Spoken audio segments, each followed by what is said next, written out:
We're going to go live. Okay. Should say it right here. It's setting up the redirecting to Facebook.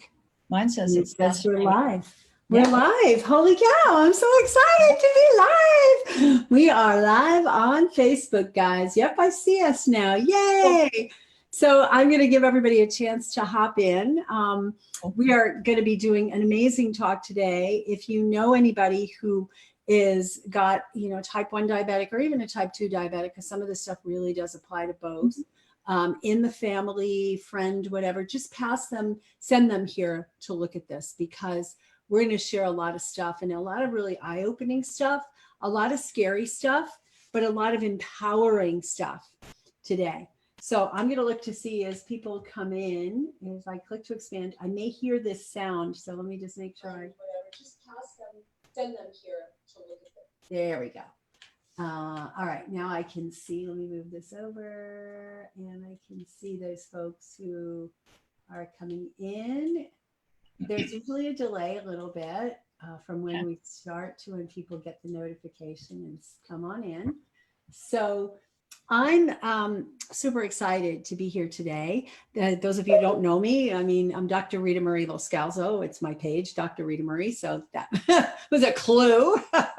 If you've been to my stuff before, you know that I'm really passionate about sharing life-saving information related to health and healing. And that I really love when we can get experts on, and also that I can share from my own experience that will go deep and have you really understand some of these medical conditions that you may be living with and don't really understand, but also that you don't understand how to use diet and lifestyle to turn things around.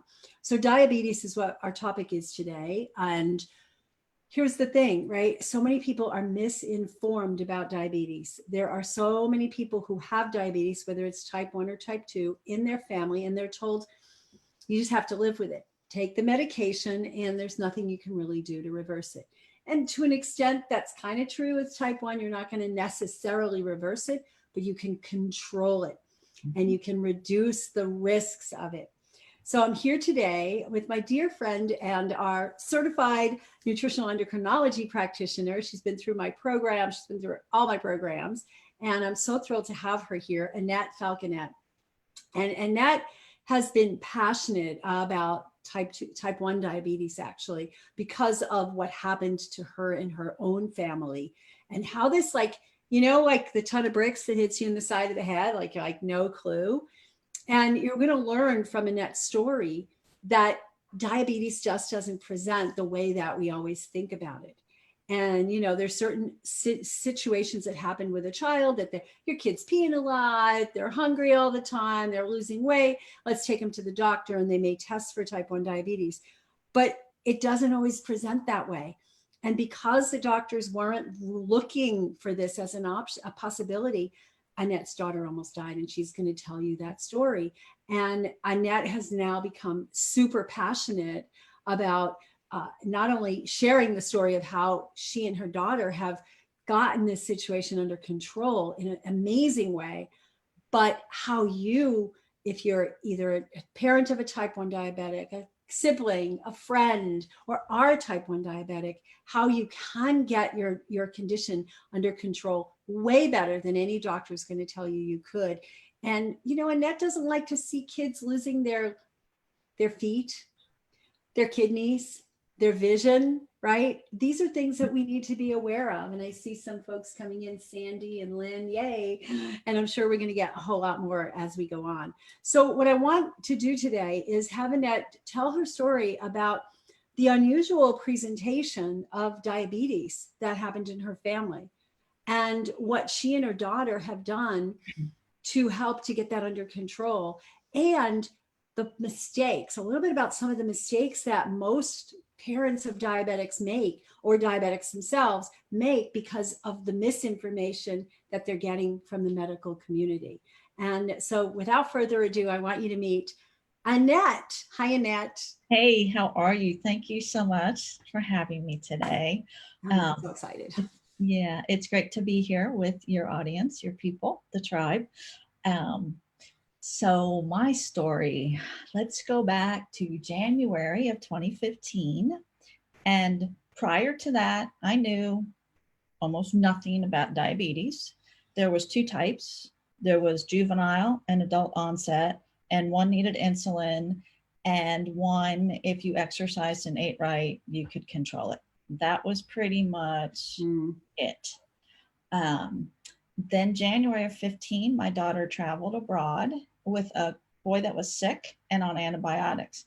And he decided about 3 days into the trip that he was well, and he stopped his antibiotics. About half the group got very, very sick, including my daughter. She came home really sick. I didn't recognize her at the airport. She looked like, I thought it was some 80-year-old bent over old woman. And then, I'm looking and looking, and then I was like, oh, the 80-year-old is my 20-year-old. Holy cow. She was 21 then. Just shocking how bad she looked. She went back to school 3 days later. She was sick the entire semester. Tell us how sick, like what kind of sick? She would call and say, I have a cold. She would call and say, I had a migraine. Mom, I think I have the flu. Mom, I had food poisoning. It was all, and one day she said, I had food poisoning and I spent 3 days in bed. I said, that's not food poisoning.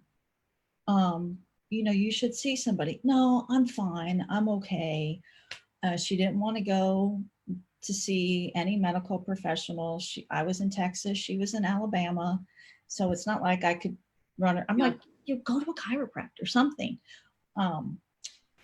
She came, I went to pick her up in May, and she'd had a real stressful semester, and she was supposed to stay in Alabama that summer. Thank God she didn't, because she wouldn't be here. I picked her up. I flew to Alabama. We drove back on Sunday in the week, and she had like a cold or an allergy thing going on. Just kind of felt a little low. Let me drive more than was normal. She was drinking a lot of water, and she said, look, Mom, I'm finally drinking all the water you want me to drink. But it wasn't connecting. My kid wasn't a sick child. I'm like, okay, she's drinking water. Yay, win, score. She finally heard me. She's drinking the water going, I'm thinning the mucus. And I'm like, great, fantastic. So in the wee hours of Monday morning, like around 3 a.m., she comes into my room and she's just in agony and pain, and both ears were hurting. Essential oils got her back. We got back to sleep. She got up later that day. It looked like a cold. Yeah. It looked like bad allergies. She was, and that's how she was all day, kind of lethargic, but laughing, talking. But she hadn't been to a doctor at this point. Not yet. Not yet. Okay. And part of the irony of all of this is one of her best friends at school was a type 1 diabetic. If he had tested her, but he feels awful, and we've forgiven him, and it's all good. Tuesday morning, she woke up and threw up. So I'm like, and she was a little more weird, spacey, lethargic, sick. And I'm like, let's go to the doctor. And the doctor said, it's a virus. Take her home, let her sleep, push the fluids. I'm like, okay, because I still don't know what I'm looking at. Yeah. Around 9 o'clock that night, she asked me if she could die. She was feeling so bad. Wow. She said, can I check out? We went to bed. I made her sleep with me. It was a very restless night. At one point, probably 3-4 a.m., I woke up and she had that sweet breath they talk about for diabetics. Still didn't know. It wasn't clicking, even though it was right there in front of me. And the smell to me was like, do you remember canned pears as a kid? Oh. That's what it smelled like. That's what her breath smelled like to me. Yeah. And I kept thinking, wow, this is amazing, because she hasn't brushed her teeth. How can her breath be so nice? Because it was actually very sweet smelling. A few hours later, I woke up again, and she was glassy-eyed, and I couldn't wake her up. Started slapping her face. She could make guttural sounds, but she couldn't talk. So we went to the hospital, and the nurse was really angry at me that my child wasn't on medications. And I'm like, why? She's healthy. Why does she need meds? And at that point, they told me that her blood sugar was 625.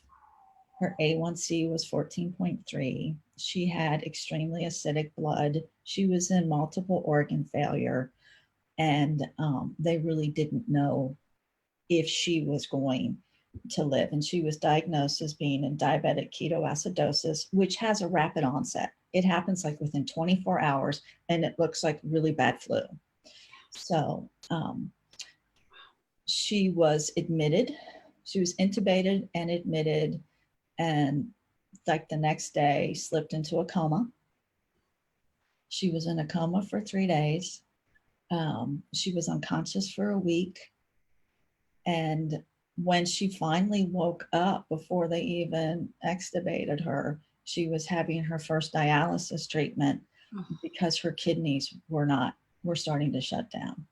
So that's our diagnosis story. And then she spent 2 more weeks in the hospital. So a total of 21 days. 21 days in the hospital. So what I want everybody to take from this story is that don't just take things at face value. If you have someone, a family member, a friend, a kid who is having these symptoms and the symptoms don't seem to be getting better. Like, yeah, people have a flu, they have it for 3 days, but if they're progressively getting worse, especially at age 21, test their blood sugar. Yes. So what would have happened if when she first got sick, she had been educated to, if you get really sick and you're not getting better, test your blood sugar. What if Annette had known more then and said, test your blood sugar? They would have caught it before it got as high as it did and before she went into ketoacidosis.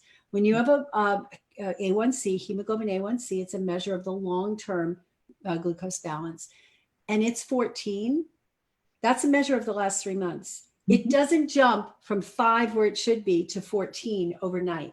It was likely that way for many months, right? So, and a glucose of 600, very dangerous. Right. So go ahead. I was just saying, take away from this that a glucose meter, like Annette said this to me once, and I will never forget it. She said, I believe now that a glucose meter should be like a thermometer. Every home should have them. And as soon as a family member gets sick, check their blood sugar so you don't get into this mode. So go ahead. I was going to say the A1C of 14.3 is like an average, a daily average of 394. Of 394. She's been doing that for a while. But yes, if you come into my house and you're sick, and we've done it. We've tested her friend. We've tested her dad. It's like, come here. Yeah. In those last few months, even if she had gone to the health center at school, maybe they'd have done it. If her friend had been talking to her and said, hey, but I took they don't know. I mean, no diabetic is going to know that your friend could have diabetes because they have flu-like symptoms. Right. It's just not talked about. So that's first thing. I know maybe you don't have a diabetic in your family. Maybe you're not the mom of a diabetic, but if you're a mom or a grandma or an aunt or have friends who have kids, these are important things to know in order to prevent what happened. Annette didn't know she had a diabetic kid. We'd have gone to the hospital sooner if I had known I was looking at DKA. Yeah.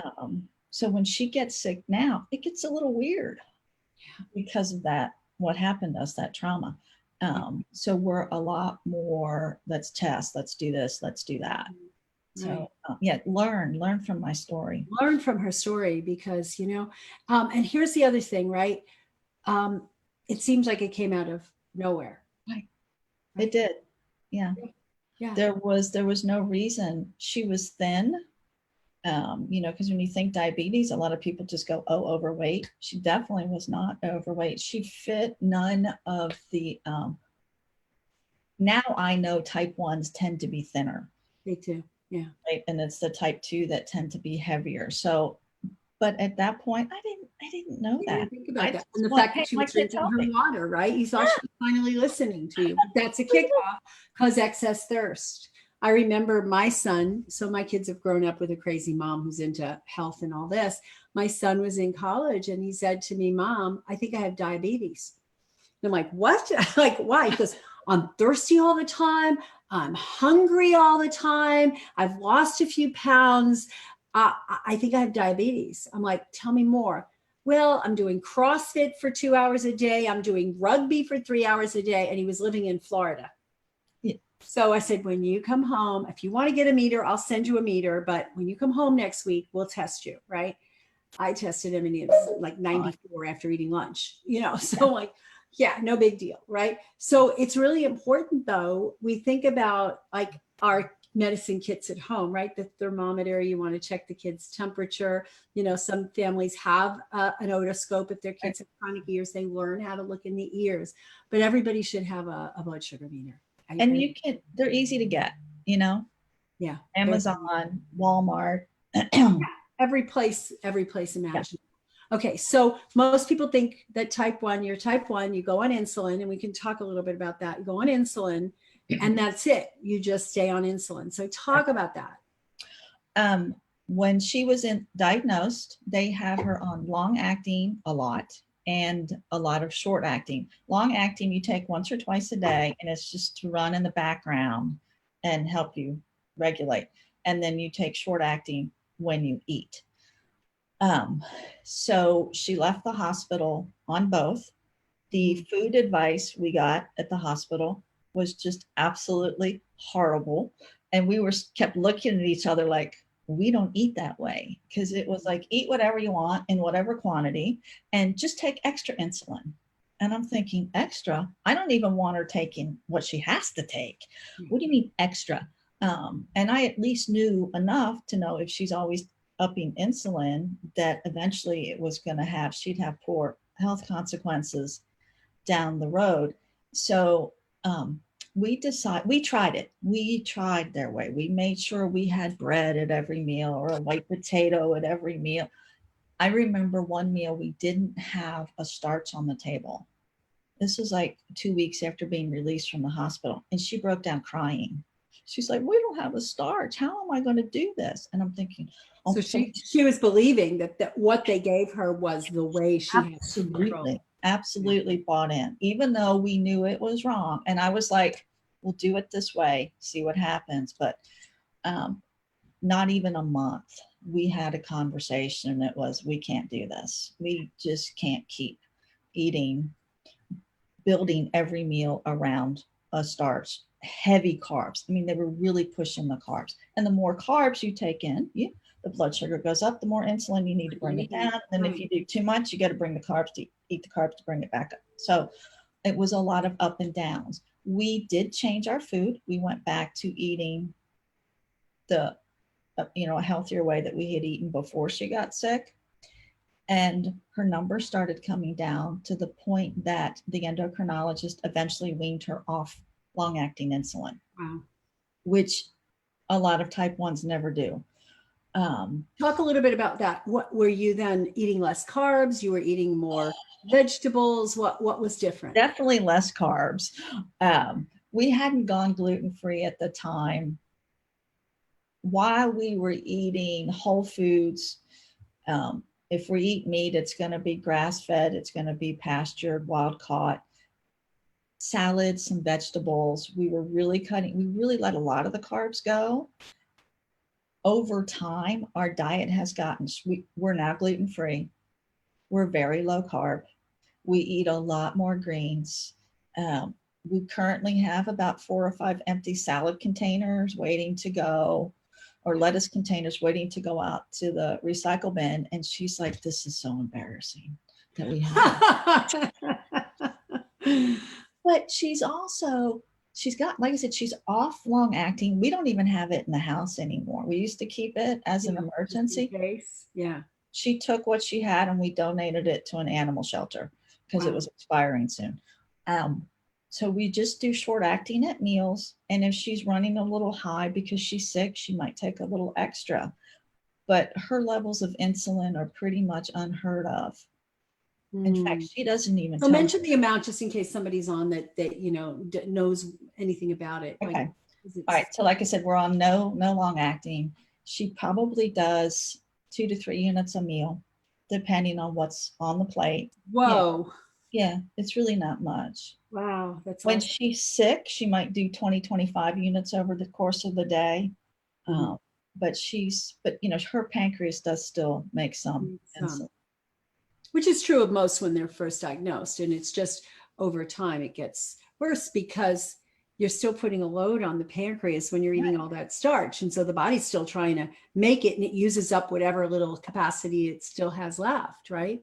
Right. So for those of you who don't know, diabetes type 1 is an autoimmune condition where the body's making antibodies that attack either the pancreas itself, usually both, the pancreas itself, the cells called the islet cells, which are what makes the insulin, and also attacks the insulin itself. So it's actually destroying the insulin, even if the pancreas is still making it. So eventually the pancreas does burn out. So you mentioned that. So just for those of you who don't know, hemoglobin A1c, like we said, a measure of the long-term over a 3-month period average of the glucose, and an ideal number is around 5. 5 is really great. It means that your average glucose is what, 95 or, whatever it is, 89, something like that. But 14 is way out. Now, with medicine, they are going to say, oh, as long as you keep it in the 7s, right, you're okay, which means that your average is like what, 180 or some ridiculous amount like that. Right. So tell us about Samantha's hemoglobin A1c. Her best A1c was this summer, and it was a 4.8, and that's considered not diabetic. And her most recent one was a 5. So that's considered not diabetic and not even insulin resistant, right? And granted, she is on insulin to keep it there. But when I asked some medical doctor friends, like, how often do you see a type 1 diabetic, or any diabetic for that matter, get their A1c in the range of 5? And you're like, what? No, it never happens. Yeah. And then I go and look at her. But, exercise helps too. They tell you exercise and food only works for type 2. It works for type 1. It works a lot for type 1s. Absolutely. Absolutely. Because when you can reduce your need for insulin, right, then your body doesn't have to make as much. And if you're in type 1 and you're not making much anyway, that means you have to add less. And tell a little bit about, and I know you're going to talk about this, and that's going to be doing a full-blown webinar in about 2 weeks, is 2 it? weeks, yeah, the 22nd. And it's on a lot of the mistakes that diabetic parents are making, not because they're stupid, but because of what they've been taught. Like Annette and Samantha were told to eat, you have to base your meals around starch. And it's like, okay, what if I do this wrong? I don't want to end up back in there. And finally, they educated, etc. So she's going to be doing a webinar, and we'll put the link. I think I have the link in another email.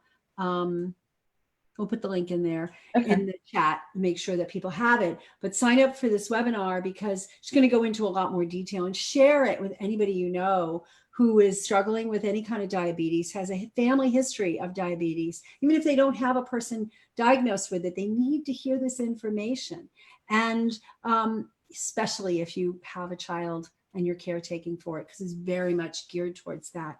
But so in that, she will go into a lot more detail. So we talked about the A1c, but just touch on a couple of the downsides of too much insulin.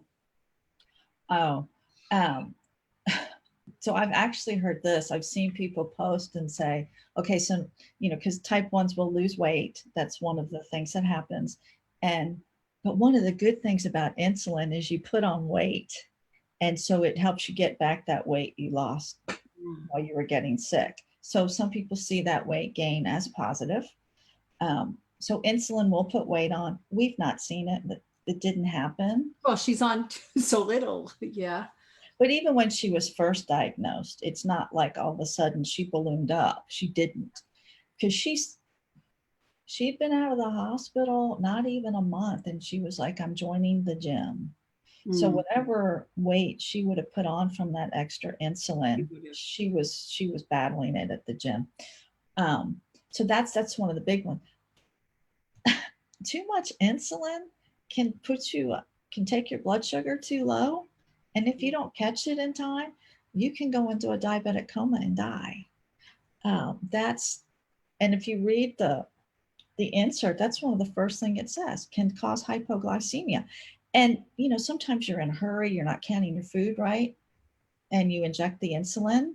There's been times where my daughter's been sitting at the table and she'll dose, and then she'll be like, oh, I overdosed. And we have to go get, you know, a smoothie out of the refrigerator. So those are a couple of the really big ones. The weight gain, because if you're not offsetting that weight gain, of course, the diabetes is going to keep getting worse and worse.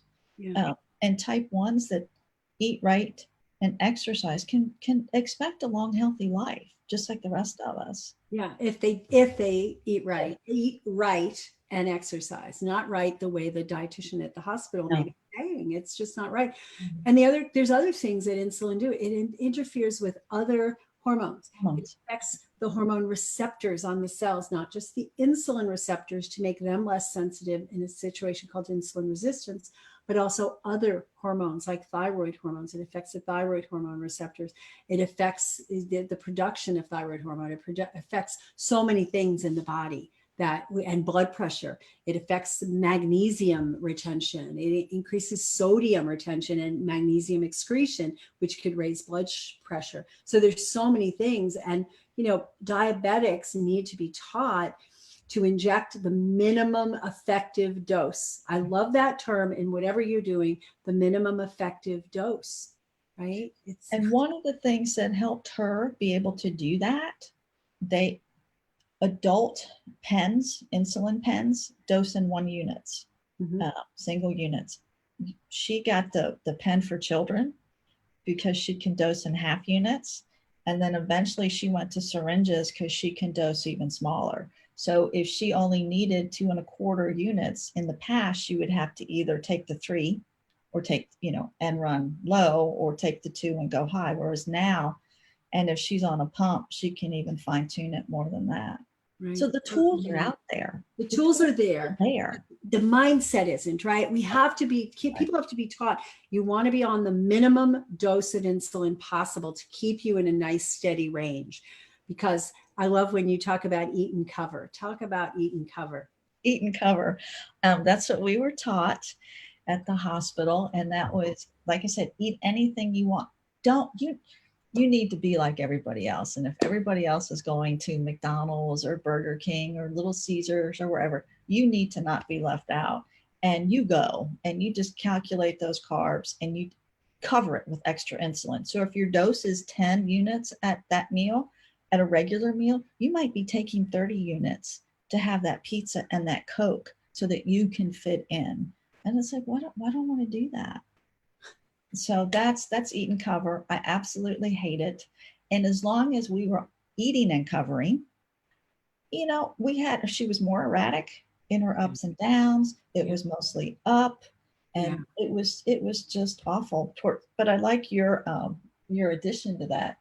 Eat, cover, and pray. It's just correctly. Which is correct, right? You hope that you didn't cover it too much, and now they're going to go low, you know, and you have to make sure that you're watching. And talk about sleep in parents of diabetics. That's okay. Well, I didn't have it as bad as some. Parents of little children are told to set their alarms, and they get up 2, 3, 4 times during the night to go in and test their child.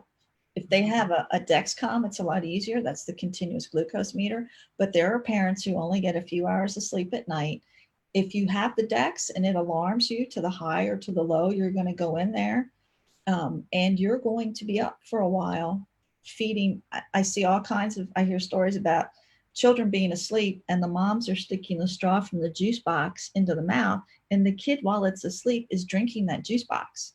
And then mom's going to sit there and test, you know, every 15, 20 minutes. Stable, right? How do you sleep, right? If you think your kid might die in their sleep. Right. And you're always waking up going, before we had the Dexcom, it was like, I'd wake up and I'd be like, is she alive? Is she breathing? What's her number? Is she okay? I wish I knew what her number was. Right. So there's all that. Wanting to bring your 20-year-old into bed with you because you don't want them to sleep on it. Or your 10-year-old or your 5-year-old. She's 26. She still climbs in bed with me. Climbs in bed with you. Yeah, when she's having a real rough night, she'll be like, I'm sleeping with you. I'm like, cool.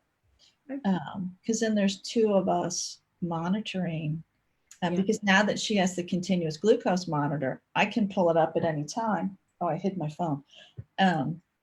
And I can look at her numbers. So if I wake up at 3 a.m. and I'm anxious, I can just pull out my phone, look at the Dex number. Oh, she's 90. I can go back to sleep. And I can. A long time she wasn't living with you, right? She was off at school. So that was probably awful. You're like waking up, okay, is she okay? Checking your phone. Other people check their phones for Facebook messages, and you're checking to see if your kids. Well, actually, when she was still in school, when she went back to finish, she didn't have Dexcom yet. So I had to rely on her and her. I'm like, okay, her roommate's kind of dingy, but she'll know enough. She knows to call me if something was wrong. But if they have separate rooms, the roommate is not going to know that. No, they were still in the same room. Was, bunk beds and everything. So the roommate would have known. But that's so I moved to Birmingham. Oh God. Lovely. For a year to get her through school. This is what we do as parents. And, it's hard enough being a parent, right? With the waking up and all the stuff and the worries, and you worry when they're little that they're going to, suffocate in their sleep. You worry when they're teenagers that they're going to get in a car accident. That's hard enough, but add chronic disease to this. A lot of people are suffering from autoimmune. Their kids have rheumatoid arthritis, juvenile rheumatoid arthritis, or other autoimmune conditions. And then diabetes is like, that takes the cake, right? Because you're not going to die in your sleep from rheumatoid arthritis, right? But you can die in your sleep from type 1 diabetes. So it's a scary thing. It's very scary. She called me one night. I lived in Birmingham for about a year, and then I moved back to Texas. And she called me one night and she's like, I'm really scared. My blood sugar's 375. And will you sit up and talk to me? So we talked for like an hour during the night, but I was up for like another 2 or 3 hours because I was panicking. And I made her, we got to the point where I would have her text me every morning, or I'd wake up and be like, why can't I text her so she's alive? Me, the dog is barking. That's okay. It'll stop. It'll stop. Okay. So, but there were mornings I would wake up and it'd be like, I need to know if she's alive. So I'd try to come up with some legit reason to call her, to text, because I didn't want to go, did you get up every day? Because she'd stop answering. So it adds a whole new layer. And of course, when there's an autoimmune disease, there's always more than one. They don't travel alone. Right. That's right. And diabetes, type 1 is an autoimmune disease. And more and more, the research is showing that type 2 is also an autoimmune disease. And so the approach of just giving a medication, giving insulin, and thinking you got the disease under control is bogus. And so I think a lot of your success too has been related to the stuff you naturally are doing now in your diet and lifestyle that are autoimmune supported. And people don't realize that autoimmune disease is reversible. Right. Or at least, let's just say you can put it in remission. To be PC. Correct. Okay? Yes. But it can, and it has to do with gut, it has to do with liver health, it has to do with stress levels, and there's so many things. And quite frankly, tell us more about the mom, as a mom of a 21-year-old who has this.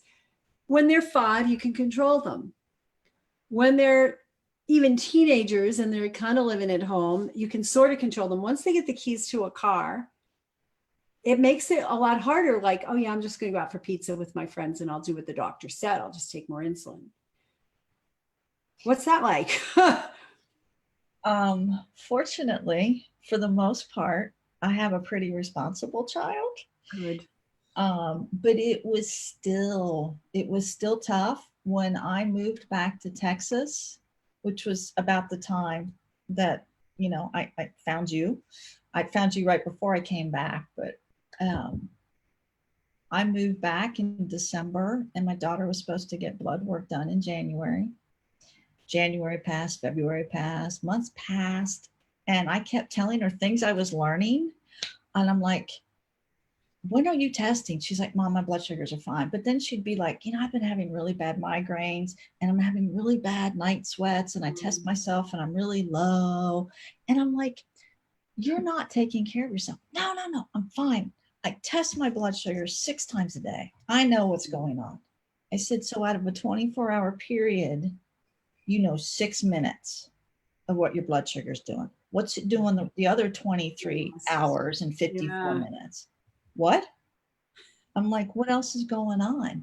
And I kept telling her, you're running high. What you're telling me, I know you're running. Do postprandial testing, testing after the meal. I don't have time for that. In June, I gave her an ultimatum, and she went and had the lab work done. And my child's A1c was 13.1 or 2. Gone back up again. She had gone back up. She'd gone uncontrolled, which she had gone into diabetes burnout, which happens. Her glucose was 300 and something. And I sent her a text at work, and I said, we need to talk tonight. And there's no excuse not to talk to me. I said, I have your labs. And she got on the phone and she said, is it bad? I said, yes, it's bad. I said, you're on your way back to DKA. Call me. So she called, and I was on a plane a few days later because I just walked around my house crying. It was like, we can't do this again. I don't know that I could get her through another episode. I don't know that I would get through another go round. So I went, and while I was there, that's when she came to me and said, I want a Dexcom. And I said, absolutely, let's start that paperwork. So now that she wears that, she can see. And while I was there in Alabama that weekend, we did postprandial. She had like 5 or 6 meters, and we set a timer, and she checked, every 15 minutes, all of them. Yeah. For a couple of hours, and she got to see those spikes. It's going right. Yeah. So that was one of the tougher episodes of diabetes, was her going uncontrolled. But like I said, it happens as part of the disease. Well, it happens, not just for kids. She's a 21-year-old. They're at school and all this kind of stuff. So it's harder, but it happens with adults too. Right. Adults hit burnout. You get a little bit like complacent. I'm doing what the doctor said, and I think it should be fine. I should be fine. I should be able to go out with my friends and have pizza and beer every now and then, or I should be able to, not exercise. There's some interesting studies on exercise with it. And I remember hearing Dr. Jody Stanislaw say that she's a type 1 diabetic, and she uses herself as this test. And she said, if somebody tells me that they don't have to exercise vigorously and they can keep their sugar under control, I know they're wrong. Because she said, basically, if she skips 1 day of vigorous exercise, she can keep the low level of insulin that she's gotten herself down to. If she goes 2, she has to increase her insulin. Right. And that's good information for you guys, whether you're type 1 or type 2, or just have some tendency to insulin resistant. What it means is that on those days that you're not exercising vigorously, if there's more than 1 day in between your vigorous exercise, that you're going to be more insulin resistant, which means that you're going to have to be more careful about those carbs. You're going to have to be more careful about the sleep and some of the other things that affect it. So this is good information, not just for type 1 diabetics, but for everybody that has blood sugar imbalance, which is over 60% of the population. Well, and those, like the nights that you don't sleep well, your blood sugar is going to be higher. So we didn't sleep well last night because Samantha's dad went to the hospital. So she's running a little bit higher today than normal because she was stressed. And then on top of that, we didn't sleep well. So she's going to use extra insulin today. You need extra insulin. And if it was nice out, we could go for a walk. It's starting to get nice here, but you're south more. So the sun is starting to peek out. Who knows? Nice. And that's another thing that's real good for eat and go for a walk. Just that. Just that alone. We learned that in the hospital. Yeah. There were times where she was high and we'd be like, no, let us walk. And we'd walk the floor 20 times and come back, and they test her again. And it was like, you brought it down enough, we can give you less. So, and they got to the point where when she tested high, they'd be like, we know, go for a walk. Go for a walk, right? Yeah. Right. Yeah. So all those things. So tell us a little bit about the webinar you're planning, and I'm getting the link right now so I can put it in the chat. Okay, sure. The webinar is it's 3 blunders that parents of type 1s make that can put our kids at risk of complications later. And, you know, as a parent, your child's always first. You want to do the best.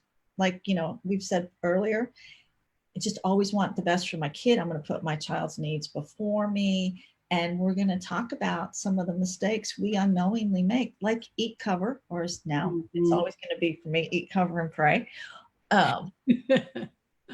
Because we're trying to do the best, and you've got all these medical people telling you this is the way to do it with diabetes, this is the way to do it, and they don't recognize low carb eating, they don't recognize going gluten-free.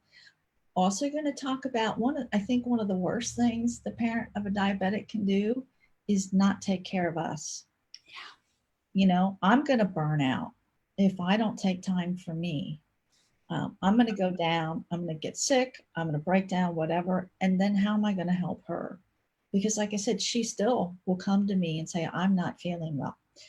She still crawls in bed with me when she's having a tough day. And if I'm sick because I don't take care of me, how can I take care of her? How can I be present for her? How can you be present for family besides the diabetic and friends and all those? So I learned the hard way many years before her that if I have to take care of me. And I practice self-care, and a lot of parents don't. And I get a massage every 2 weeks. That's my treat. Now I'm jealous. I calendar it. It's done. That's great. Because I need that break. Yeah. I need it. I've earned it. I deserve it. And parents of type 1s are always saying, you know, it's all for the kid. My daughter knows when I go in, I'm unreachable. My phone is on airplane mode. That's it. I'll let you know when I'm done. Awesome. And parents really need to do that. And with all the tech that's available these days, we fought the tech because to us, tech was a stigma. Yeah. And she wanted to be the cute little 21-year-old. And we didn't want her having all the things stuck on her. Right. Turns out that was a mistake. It could have been a very costly mistake. Yeah, life and limb. Yeah. So now it's like, I'll buy you all the tech you want. Just tell me and we'll get it. Yeah. You know, she was wearing the Dexcom, and we were visiting Houston, and a guy in a restaurant walked up to her and he goes, "Wow, is that a gunshot wound?" Like, no. Conversation starter. Yeah, definitely. She said, no, it measures my blood glucose continuous. Well, it's every 5 minutes, and it does run 15 to 20 minutes behind a finger prick. Yep. So it's a little delayed, but it's still with the Dexcom, like I said, we can look and see it changes every 5 minutes. We can see if it's predicting her up or down. She's got a couple other apps that she uses, which will tell her, you know, in 30 minutes from now, you're going to be really, really low. So eat some carbs now. Yeah. So, which is great before she's there. Yeah. We've avoided a lot of highs and lows because of the tech that's available, which means we're limiting damage on her body. Your body. You know, every time we can stop that high, we've stopped some damage, because those high blood sugars cause damage, not only to the pancreas, you know, there's your eyes. And your nerves. That's a big thing in diabetics, is the neuropathy. And diabetes is the most common cause of blindness. Yeah. And type 2 diabetes is the biggest cause of non-traumatic lower limb amputation. Lower limb. Mm-hmm. Because they're less controlled than the type 1s. Right. And they get diagnosed so much later. Because it's ignored and missed for years and years. So more damage is done prior to diagnosis. Yeah. So this is a dreadful disease. Yeah. It's for the most part preventable. Type 1 is an autoimmune, and there's a genetic tendency, but not everybody gets it, right? Not everybody with the genes gets it. So there are things that if you have babies or grandchildren about to be born, right? It's how do you feed those kids in early life? How do you deal with the stress? And there is a good chance, like there's a big connection with dairy products and type 1 diabetics and the manifestation of the damage to the insulin receptors and the insulin itself and the pancreas. And she was at school getting modified, genetically modified dairy. So she wasn't even getting, it was even worse. It was worse than that. So there's things that, that trigger it. And so we can look at what are those things and not have it triggered.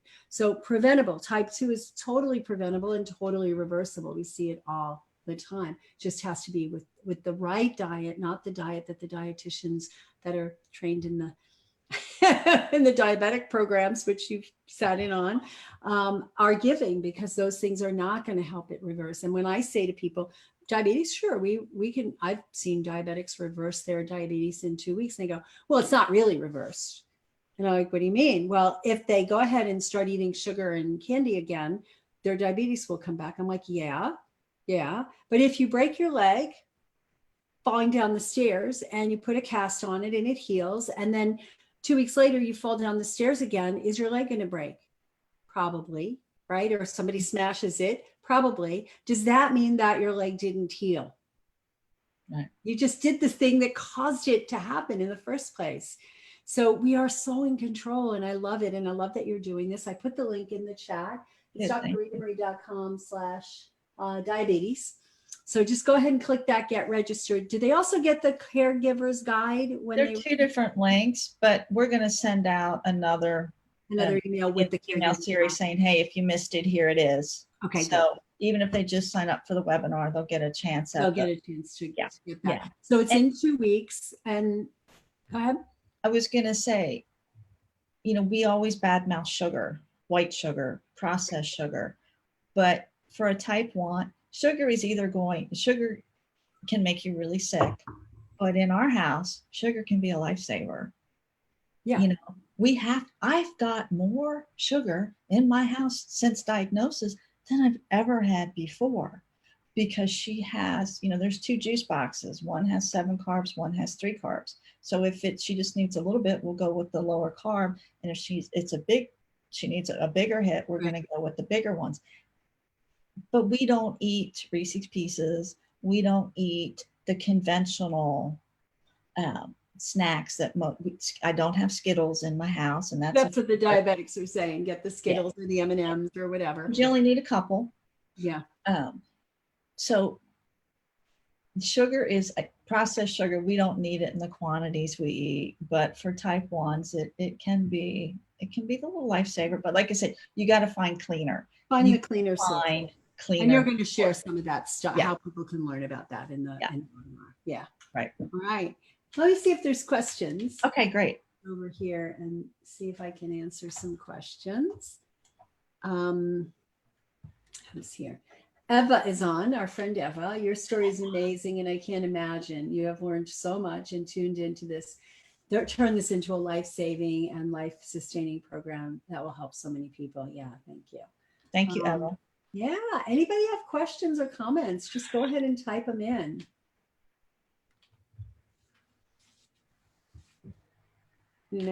Not yet. Okay, so here's what I would recommend. If you come and you watch this in the replay later and you're not on live, because I know it's like 5 o'clock on Friday afternoon, most people are getting ready to go off and do some fun stuff, right? I would say go ahead and type into the chat, and we'll come back. And if you tag one of us, just tag Annette, just start to type Annette or @Annette, and you can tag her in the chat, and you can tag me in the chat. And we'll come in and we'll, answer your questions. I'll probably refer them to Annette. But, and I highly recommend, what's the date? Do you remember? It's the 22nd? The 22nd at 7 p.m. Central, and then again on the 25th at 2 p.m. Central. 2 p.m. So if you can't make it in the evening, you come in the daytime on a Saturday, and share this with your friends. Just use that link and share it with your friends. Share it with everybody you know. Share it with the doctors you know. Okay, because the doctors need to know this. What Annette is teaching here, the doctors need to know, and and the dietitians need to know. Samantha's endocrinologist is currently, he's in Alabama, and he's brilliant. But we kept telling him, she still makes insulin, and he's like, that's not possible. And we're like, she doesn't take long acting, she doesn't take short. And finally one day it started to click what we were saying. And he has learned so much from her. She researches, she finds text she wants, she takes it in and he learns. I run a lot of her lab work because the doctors aren't going to run the labs I want. And one of the ones I run is the, I can't think of the name, the one to check insulin. The fasting insulin? No, the other one. Oh, C-peptide. C-peptide. Yes.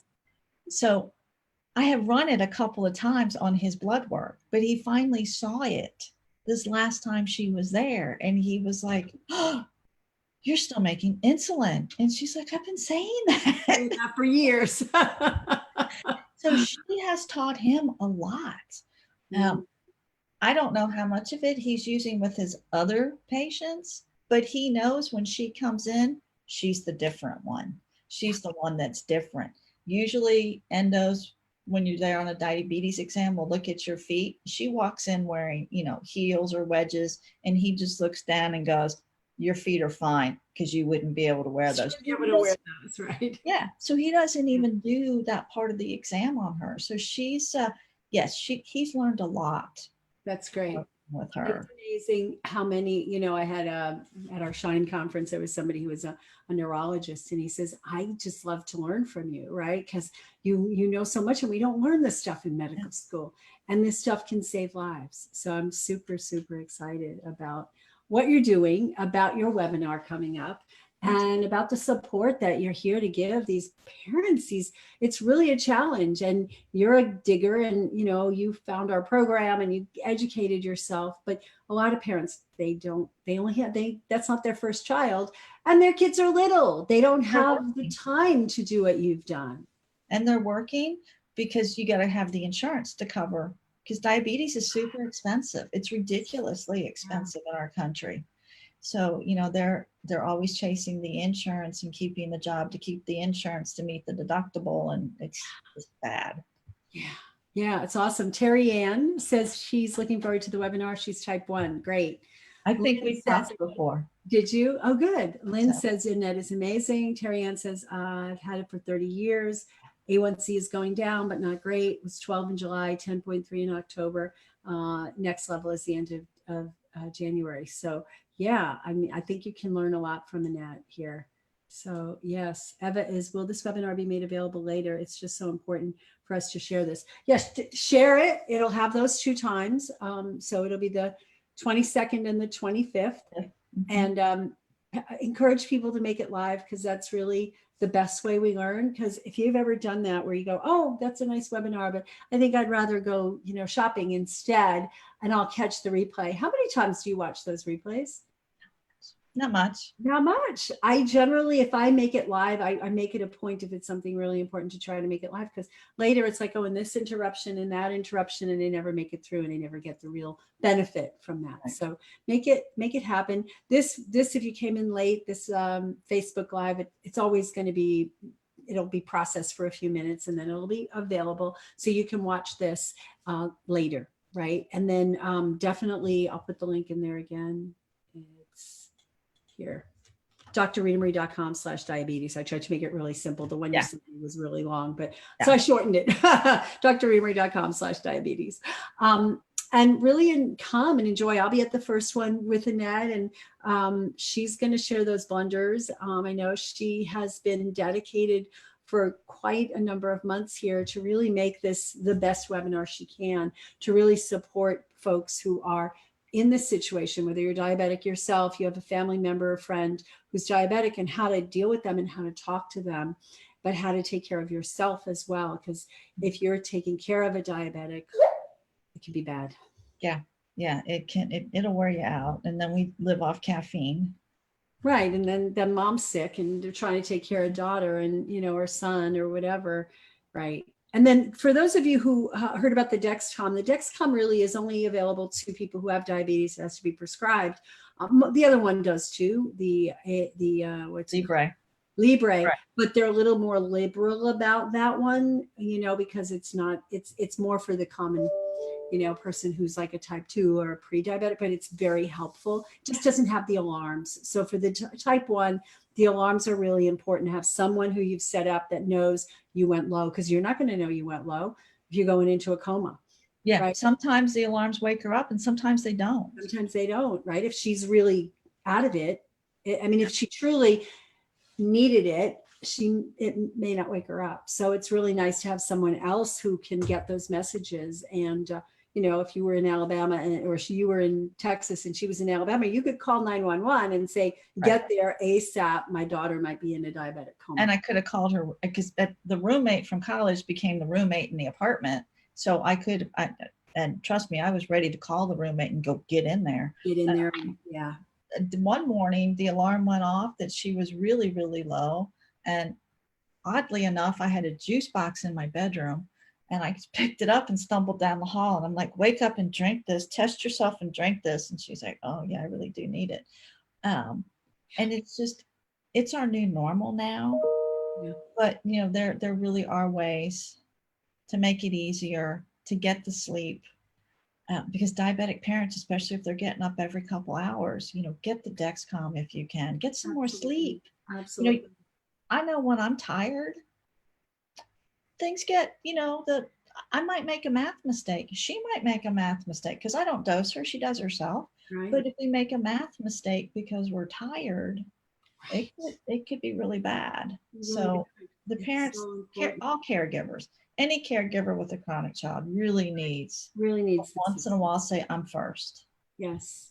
Yes, absolutely. So thank you so much for Annette. We've been talking to Annette Falconett, and she's got a great webinar coming up in a couple of weeks on the 3 blunders that most caretakers of diabetics make that can put the kids at risk, to put the diabetic at risk, serious risk. And she will share lots of that. She has a great slide presentation and she'll show you some statistics and really give you some practical information that you can put into use right away.